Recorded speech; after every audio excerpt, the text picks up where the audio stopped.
Welcome to the Productivity Podcast. Sue returns and we continue our talk on the book, Every Second Counts. We're on to Chapter 3. Chapter 3, How Can I Make Savings? So I think we'll start by with the white elephant in the room. So savings has a bad reputation in terms of the word. Lots of people will think that means slash and burn approach to taking money out and reducing jobs and just doing it without any logic or thought process. But that way damages your customer experience. And we've seen organisations where they've done that in the short term and actually it's cemented, unfortunately, where they end up in the long term in terms of their ability to operate. So sounds like desperate measures. Sometimes it is.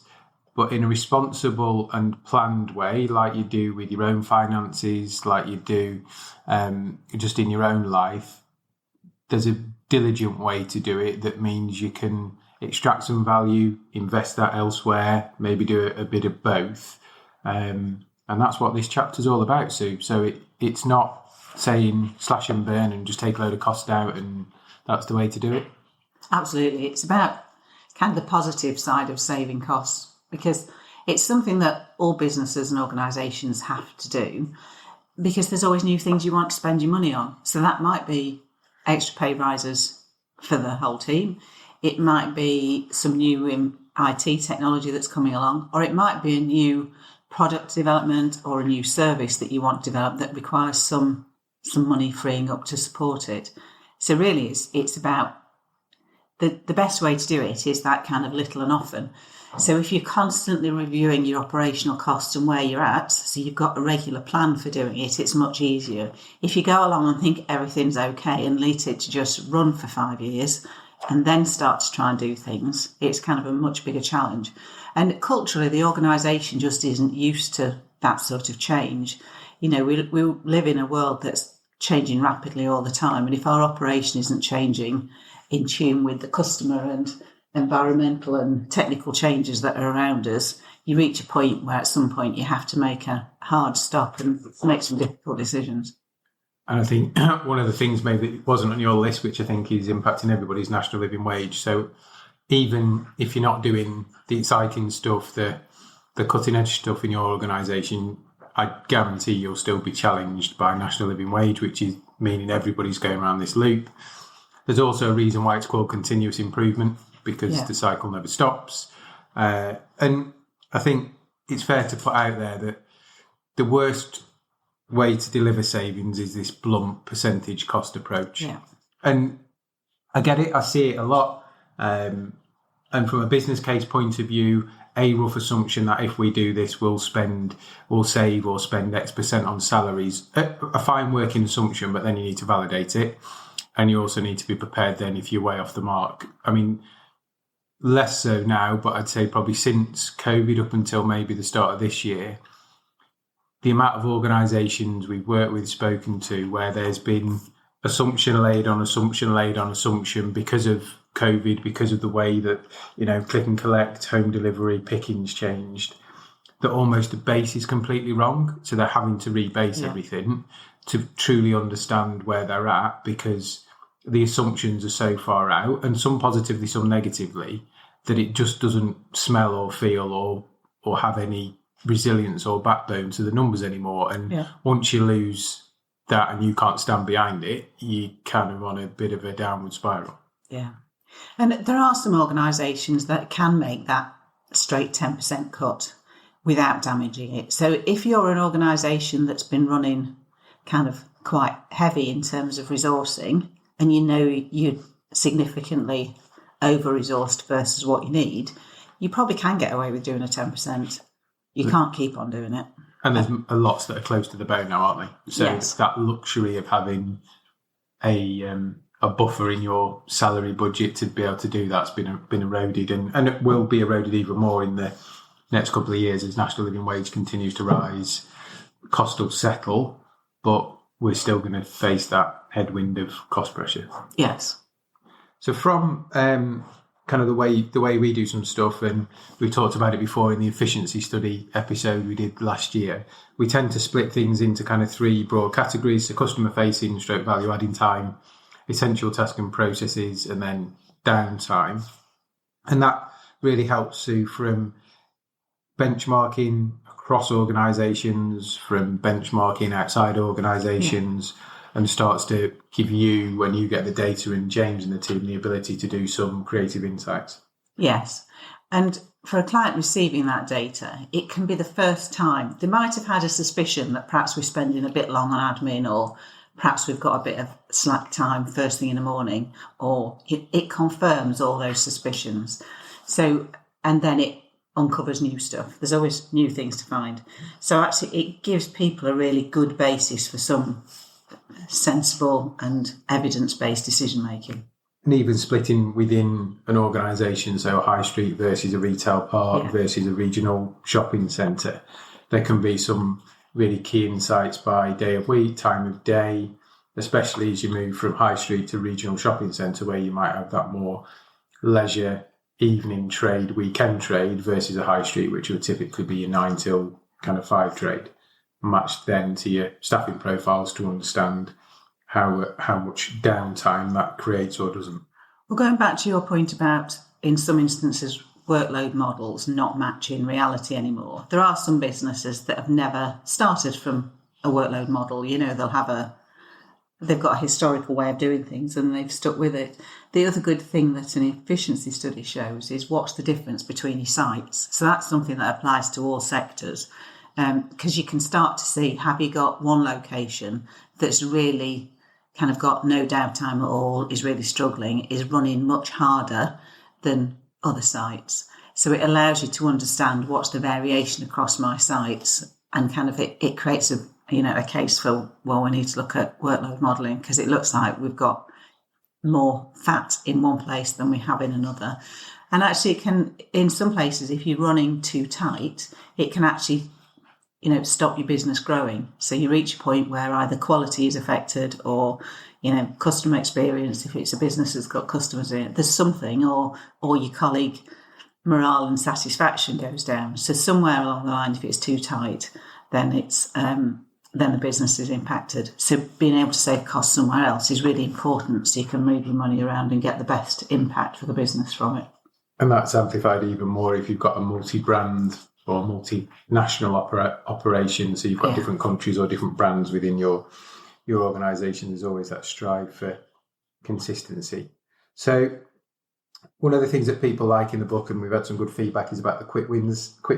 So in chapter 3, in terms of quick wins, so potential quick wins that reduce costs and also good for long-term planning, we've got operational cost lines that aren't salary related, such as goods not for resale, bags, clean materials, uniform, paper costs. So again, lengths of till receipts, are they in line with what the market's doing? Actually, do you need them at all? Lots of people moving to email and then storing that information in their loyalty apps.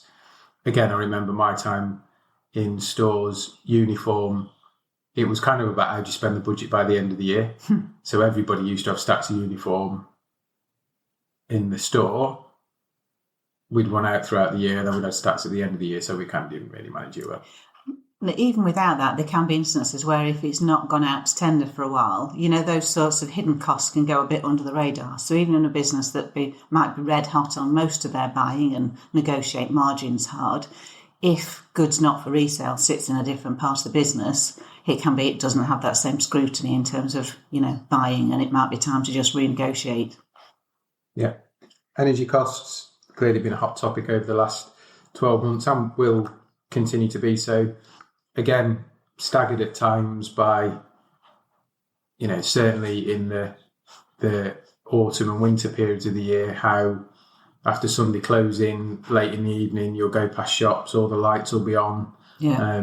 Used to be a bugbear of mine, garden centre floodlights being left on overnight. So, yeah, I get it. It's tricky. But again, have the local stores, or if it's controlled centrally, if the time has been reviewed, are we sure that we're not lighting it for nobody's sake or heating it for nobody's sake? Because that is literally just throwing money down the drain. And I could probably take anybody listening to this podcast in September, October. We could get in the car at 8:00 at night and drive down High Street in any town, and after they've closed in a retail park, and we'd find handfuls of examples where that happens. Handfuls. And when you look sort of off, if you're talking in retail and kind of customer facing worlds, if you look at kind of the off sales floor bits off, that's away from the front of house, things like having lights that are triggered by movement help. So, the number of times corridors or stairwells or, a stock area is lit, and it's easy to leave the light on. Whereas if you have something that just triggers it when the light comes on, it's so much easier. And the number of times you'll see like stock areas being heated. I think historically where you perhaps would have had more people doing manual checking off of stock, you would have needed heaters because you've got people in there all the time. If all that happens is somebody, pops in, dumps a load of stock on a shelf quickly and then goes back onto the shop floor, do you really need it to be heated to 20 degrees? Yeah. High stock holding. So again, you've got to see the bigger picture. So sometimes there might be a reason why there's lots of certain lines of stock. There's a rebate that becomes centrally, so it's more attractive. But clearly the more stock you hold in each location, the more cash you're tying up.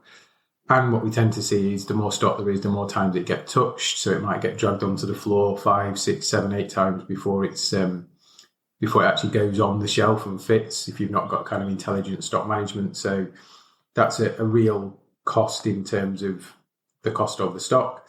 It's fascinating when we've done study work looking at, if you look at the number of items that we see put to shelf versus the numbers that go into the stock room, there's quite a big variation. So some people will have less than 10% of their delivery that doesn't fit to shelf and therefore has to go out the back, whereas others we can see kind of approaching half of it.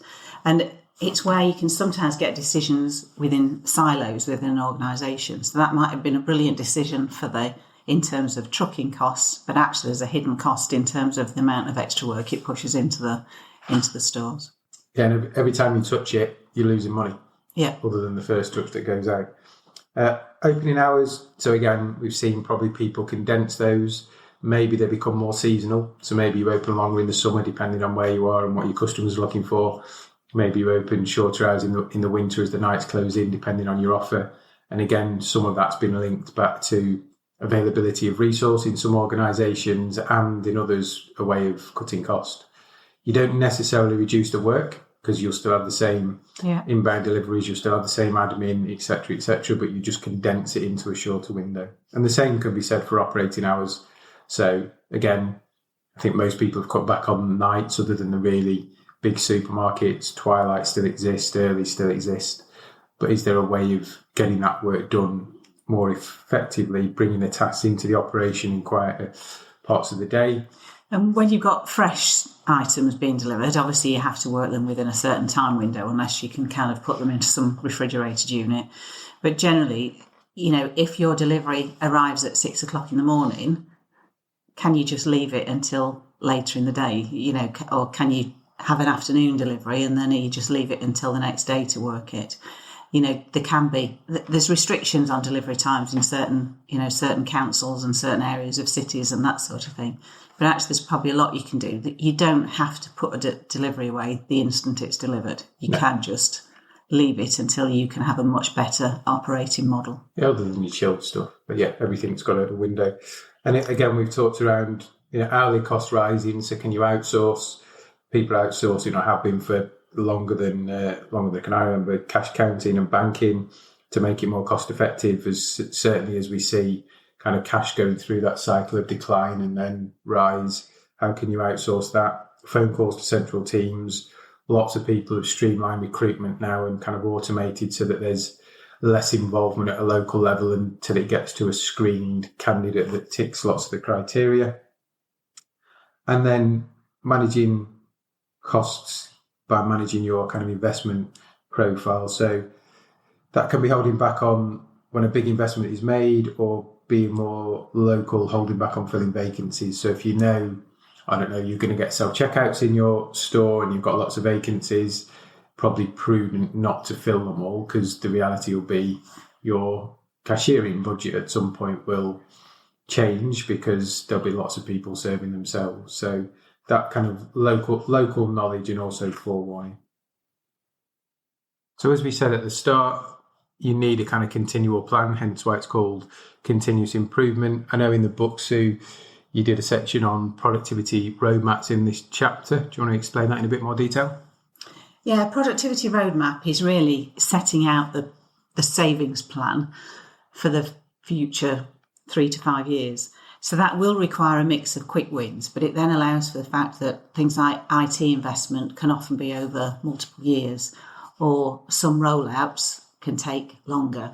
It also allows you to be looking ahead to new technology, new ways of doing things. There might be, there's often enablers that have to happen in a business before you can release the value. So by projecting ahead to thinking, well, actually, when I know this new piece of core IT kit comes in, I'll then be able to do this project. Well, that's going to fall in year 25, 26, and that's where the value is. So most businesses are projecting ahead in terms of creating a long-term savings plan, because they do know that they're going to have to reinvest into whether it's salary, new services, new products, protecting the profit margin for the business. And again, that's when you then revalidate with more efficiency study to make sure you've closed the loop and you've not increased downtime inadvertently. Yeah, so it's a great way of kind of having something on. Usually you can fit it on kind of a sheet of paper if you're being old-fashioned, or on a spreadsheet, but something that very simply sets out, this is where we think the priorities are. And the great thing is it then allows you to really focus on what matters. There's always, I know from my time in operations teams, there's always new ideas and something you could be chasing. Knowing I've got to deliver that chunk for that year allows you to really make sure you keep your priorities, because there's always a million and one things that want to take your attention. Yeah, and national living wage will drive some of that for people, so that will almost create the gap or the need. Yeah, is my guess. It works really well if you have your productivity plan and you're almost renewing that ahead of your corporate cycle. Because usually what happens in the corporate budgeting cycle, somebody will come to you and say, right, how much can you manage with next year? We want you to take a cut of this much, because that's just the way it always works. Or, well, actually, you've got 10 new outlets, but actually we need to hold the salary top line the same.